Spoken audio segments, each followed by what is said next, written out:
No, get off my show. This is mine. This is for me. Just slide down. I was a gangster back in my youth.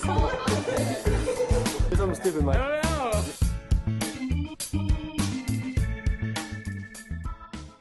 Welcome to the Random Game Hour. I'm Mike Berkowitz, and this is my other host, Chris Rivera. Christopher Rivera.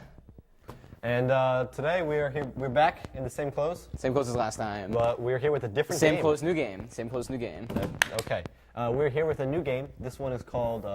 It's an indie game, a free indie game on Steam called Dr. Langeskov, the Tiger, and the Terribly Cursed Emerald, a whirlwind heist. It's a free game on Steam. It's on PC. Free, that means you can afford it. It's on PC and Mac. And it only takes about half hour to play through, so Yeah, we got you through it should in check it 25 out. minutes. just off the bat. We didn't even if need you- the if you full have- random hour. If you have time and you want this, you want to just, if you're intrigued by the trailer and you want to check it out, it's free and it's 30 minutes to play. So. Pretty nice. Want to tell them about the intense maze or intense heist that went on through the game? Oh, it was a whirlwind heist. It really was. There's parts. Blew me away. There's emotion. There are actually some like There's really drama. sad moments. There's There's- really intense. There's moments. rising action, climax, falling action. I mean, that was Conclusion. how the story goes. But yes, there are some like seriously tense moments when you're going through the mansion, and you don't want the guards tiger? to see him. The tiger. The tiger. The tiger. The tiger.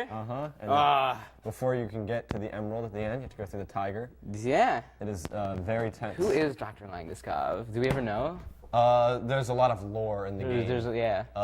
If you go down the second secret passageway over the green room, there was like a note in the other room you got into that would talk about who Dr. Langeskov really was. If you were looking at gameplay right now, which you will be, it has nothing to do with the heist. Yeah, that's just like the loading screen. It's a complete troll game. They made the game.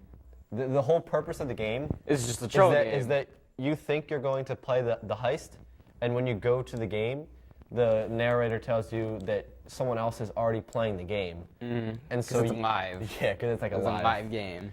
And so you have to operate the game from the inside for the other player. And the entire thing is just you operating it with the other player. But now that sounds a lot cornier.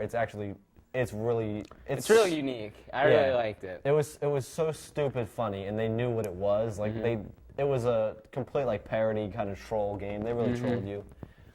But Very enjoyable. but yeah, there's a lot of even though it was so small and so seemingly nothing, there's a lot of other things to do around the place. Like a little Tommy? Little Tommy. If you pick up a tape recorder, Tape recorder in the beginning, there's just tapes of just the game developer and this guy trying to get a part in a game. So let's move on to our first topic. What's our first topic, Chris? the first topic is story. Story. You go first this time. I went first last time. All right. Well, the story for it, again, we have to rate it seriously, but also take into consideration that the game knows what it is and it knows it's just a troll, free to play, enjoyed the fun story. indie thing. I enjoyed it. It was funny. It was enjoyable. I'd say a solid 3.5 story wise. I gave it a 3.5 as well. It's not like like this in-depth story, but it just pokes fun at. But it kind of pokes fun For a at, troll at game, itself. got a good story. Yeah, I mean it's basically you going through operating it for them. But it just the way they present it and the dialogue and narration, the voice acting is well done. It's comical, so it's not that great, but that's the point, is that it's supposed to be kind of a little quirky. Let's And move on to so, the next yeah. topic. What do we have next? Graphics? Graphics. They're great. Oh yeah. I love that It's the kind of guy who art did the style. Stanley Parable, right? If any of you know the Stanley Parable, which is a really, really incredible game, the designers, they made this too, and I love that art style that they have. It's this kind of It's nice. It's like it's I can cartoony, tell. but it's Yeah. like realistic cartoony at the same time. It's And nice. I like it. I give it a. What do you give it? I give it like a 4. Yeah, I give it a 4. I give it a 4. It's enjoyable. Next category we got is replayability. There is actually some replayability. There is some. Surprisingly, when you look and go through it the first time, you might not think so, but there's actually some very like stupid achievements in there. They're just fun The to go back. pretzels. Yeah. Pretzel update. You can find, yeah, they had an update where you can try to find, you can pick up all the pretzels that little Tommy left around the place. Where he didn't. No one knows Well, for sure. He didn't want to lose his job. Yeah. You wouldn't want to do that. You wouldn't want to get fired. It was funny. But so there's like if you find like the money, you can go back to the first part and buy a soda from the soda machine. That's an achievement. People are still trying to. There's like lots of just little hidden messages, secrets. Yeah, on like notes and stuff written around. So people are still looking at it to trying to figure out if there's anything secret in the game. So I say it has a decent amount of replayability. Would you give that 3.5? Give it a 3. Solid 3. Story we Atmosphere. have music and atmosphere. Nah. There wasn't much. It was.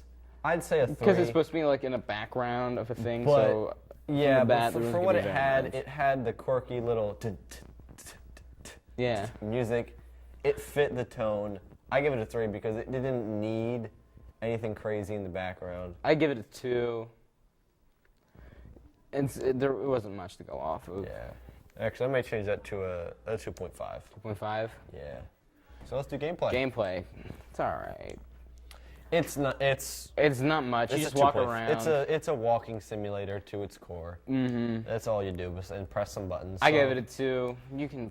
Yeah, I'll give it a 2. The only because there real really gameplay isn't. is picking up tapes, and I really enjoyed it. I mean, yeah, no, it was fun, but there was no parrot gameplay game. really. Besides walking Besides the around. parrot game. Yeah.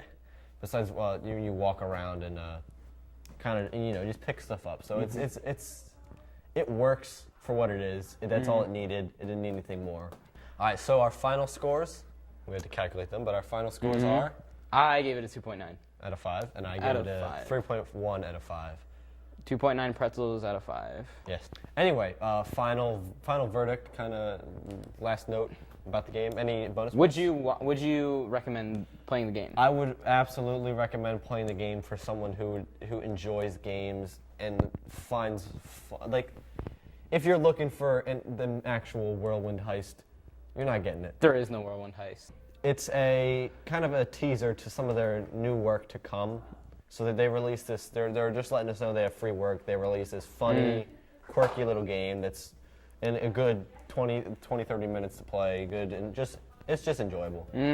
It's good.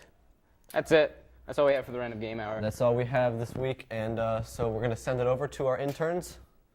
To pick another game. Alright, gentlemen, my name's Dion Ashcroft, and today behind me is Jeremy Steele, aka Cameron Sharp, aka Cameron Davenport, who's not going to say hello, but I'm going to put the microphone in front of his face anyways. Good. So, we're here again at the end of the boys' ridiculously stupid video, where I'm going to pick a name from a hat. Michael's going to wheel in, he's going to shake the bag this time. He's going to bring it over to me. I'm going to pull something from this hat. I'm going to pick something. Now, the name on the hat is Transformers Devastation. It's a PlayStation 4 game where you play as a Transformer, who's a giant robot. Cameron, which one's your favorite Transformer? Me too. Alright, Mike's doing stupid crap. Christopher's behind the camera doing nothing like usual. He's zooming in probably on Michael's crotch. Tune in next time. Kathleen!